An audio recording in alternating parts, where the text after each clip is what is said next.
So what do you want to achieve in this meeting?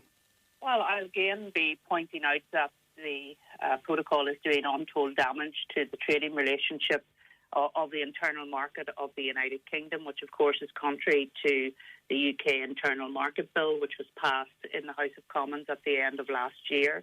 And the fact that despite the fact that we have only 0.25% of the population of the European Union, that we have 15% of the checks between Great Britain and Northern Ireland of the entire EU Union. So I want to know why the Vice President thinks that that is appropriate. The other thing you have to sort out is what happens as far as this path out of lockdown. Are you still determined to try and push ahead with the opening of schools? Well, of course, I can't open schools on my own, neither can the Democratic Unionist Party. What we have to try and do is to build consensus.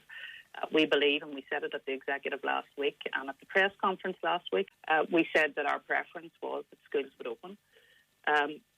The health advisors believe that we need to take a very cautious effect, and I want to try and understand, given what has happened in all of the other jurisdictions of the United Kingdom and in the Republic of Ireland, where there's a higher transmission rate and they don't have a vaccination programme that we have. I want to try and understand why we are moving at the speed that we're moving. The Secretary of State is standing by. We're going to speak to him next. Just briefly, you did have a meeting with him yesterday about the issue of the victims' pension. It remains a really difficult issue. Did you have any breakthrough in that?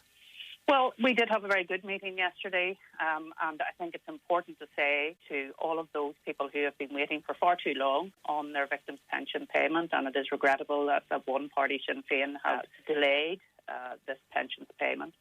But it's important to say to people this morning that regardless of where the money comes from, whether it comes from the executive or from the British government, that the executive will be paying the money when it falls due, because that is our legal duty, and it's very important to say that.